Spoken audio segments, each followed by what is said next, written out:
Would you like to explain first what a lingam is? Because Okay, I know so and you know, but I think from a Hindu perspective, I'm Christian, but from a Hindu perspective, lingam is associated with the god Shiva. It's a black stone, specific part of one it. singular form of a black stone. That's lingam. So how did lingam get connected to Longyamen? I think Longyamen, the word came in is because that Batu Belayar thing, that tooth thing, it looks like the tooth of a dragon. That's why the name Longyamen. But how did it connect it to lingam? Okay. How did that come about? I would say the translation of this Longyamen is excellent. Very good translation. It's not just translate the geographical feature, it also translated the sound of the lingram. For lingram and Longyamen, you need to know that Chinese sailor are business non-Mandarin speaker. So Longyamen are basically Mandarin pronunciation. So you need to know that the seafarer of Chinese seafarer are mainly Hokkien and later maybe Cantonese. So at this Quanzhou period, basically Hokkien. So you need to pronounce the word in Hokkien. It will be almost like exactly like lingram. Okay. Lingamen,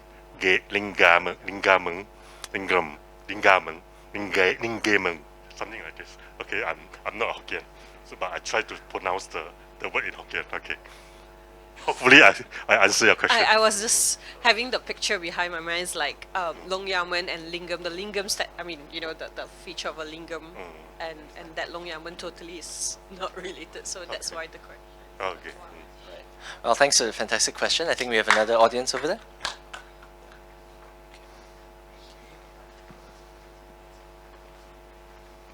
Hi, excellent presentation so far. Question is, what is the evidence for Sanggila Utama's title to be Chola in origin? Because for what we know about this title, Sanggila Utama, it directly associates itself with the Indonesian Malay world.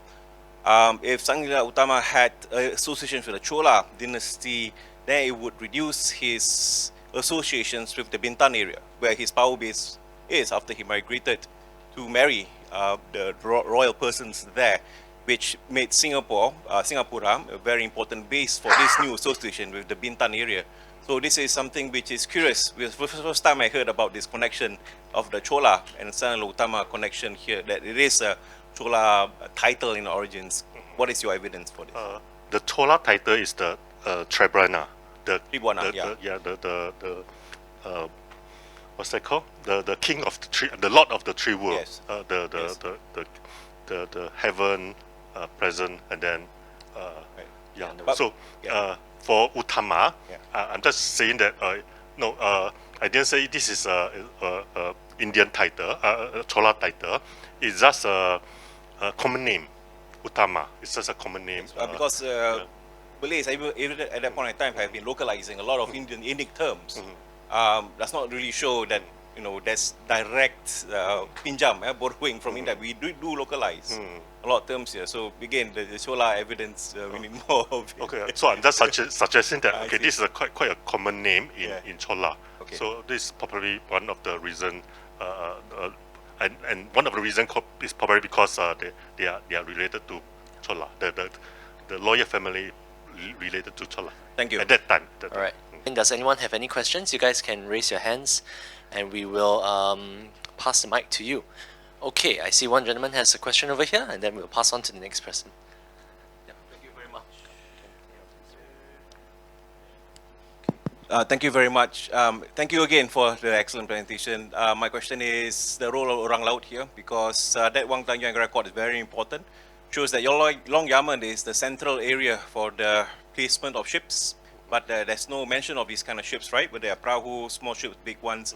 But it does point out to the significant role of sea peoples here, because what we know so far is that land powers around this time are not that substantial in terms of their, how do I say this, hold on to a lot of things, power especially, but it was the sea peoples that made the land powers work.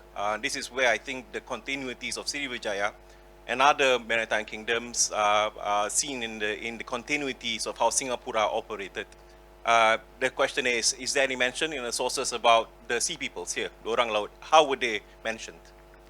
No. The Chinese document mentioned once about people living on boat is, I think it's 9th century in Hokkien, in Fujian. But that's all. It doesn't mean that they are orang rau.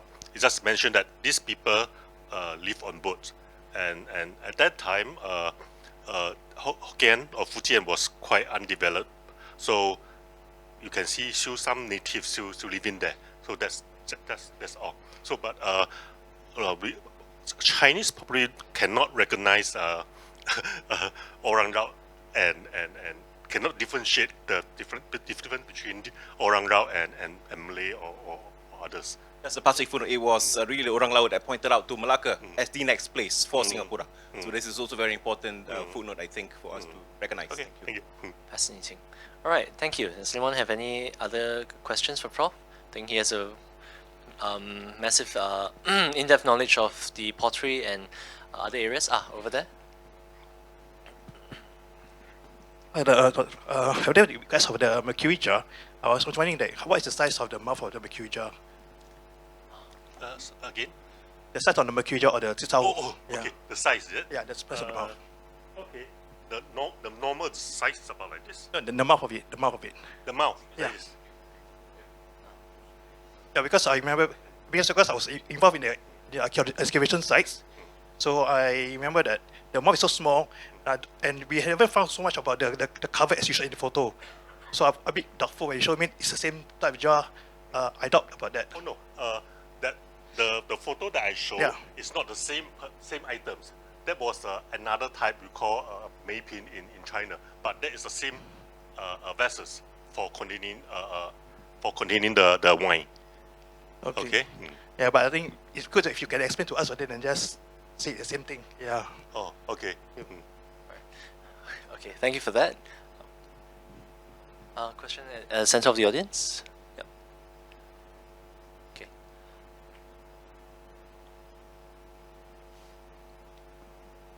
Thank you. That was a very interesting presentation. I'm just wondering if you could speak a bit about why you think Malayu referred to Singapore rather than Jambi. I have a lecture about this. It's very interesting. Maybe like just some fine simplified points. Okay. Okay.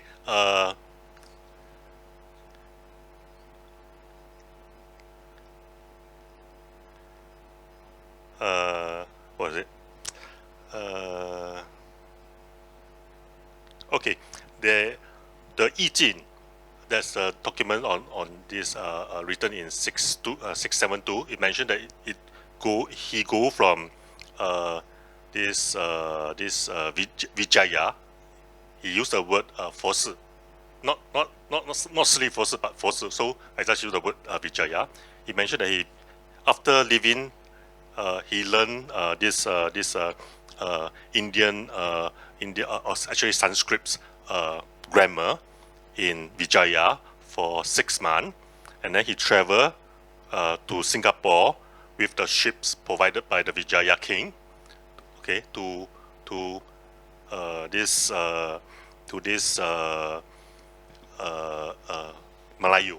So, and then from Malayu, he went to, after 2 months, he went to this Kedah. So this is one of the reasons. And I placed this Sri Vijaya at Jambi, not Palembang. So if you put this Sri Vijaya at this Palembang, the location of Melayu will move to this Jambi. Okay, so a better way to ask is that why Palembang is not the location of this Sri Vijaya. Okay, a few reasons. One, I'm sure you know the stone found in dating to 683, year 663, mentioned that the king bring how many soldiers? 1,200 soldiers and open up the port at Srivijaya, as Srivijaya, okay? So that's the, no, not at Srivijaya, open up the port at this Palembang, because the stone is found there. So the problem is, Yi Jin was already in Srivijaya in 672. And the stone, the date that the Srivijaya conquered Palembang was 683. You see? You see? I do see Okay, that. yeah. So Thank you. that's my bit. There's some other proof, okay, but I can't use everything. Okay, yeah. Thank you. And one question from the front of the audience. We'll use my mic. Thank you very much. This Chola Empire is well known based on the general written document. Basically, they launched a naval expedition to Sumatra, Malaysia, so-called Singapore. By, I think in one of the key points you mentioned, they do help. Actually, they are not here to just conquer and move out, but actually they stay on. You mentioned about 100, maybe quite a number of years. Therefore, the naval expedition part, did they play a part for them to pre-route to come in here? First question. Second, Okay, I did not. second question is, understand, The first question. oh, the naval expedition is a motivation for them to come here. Oh. Because apparently the naval expedition, because they launched it, because the Srivijaya was impose a very heavy tax or tariff, whatever you call it right now, on the American Strait. Right? That is a very well documented from what I understand. Okay, I want to know your perspective on this. Oh, okay. I don't know the reason, but I think that is probably the reason why they are obstructed. They are powerful and they are obstructed, so they probably willing to spend this life to make sure that the line is properly linked. That's my opinion. Yeah. So, Okay. I'm quite sure there's a lot you can discuss, but very interesting to know, despite Srivijaya was very well known, very powerful in controlling whole Malacca Street then, and yet Chola come in, can really wipe them out. That's why very interesting, the naval expedition then, their structure, I mean their technology point of view. I mean, that's another subject. Thank you very much. All right. I think we have time for a final question. Does anyone have any further questions? If not, you can catch Prof at we'll have the dinner reception outside. But last chance. Anyone further questions? Oh, one question. Yes, please, ma'am. Where and when can we attend the lecture on the Melayu? it's already done. All done. Encore, encore. Are there recordings or anything? The person, you ask him. Oh, yeah. He probably uploaded. Yeah. Okay. All right, everyone. Thanks for your attention and thanks for your patience. Can we give Prof another round of applause, please? Thank you.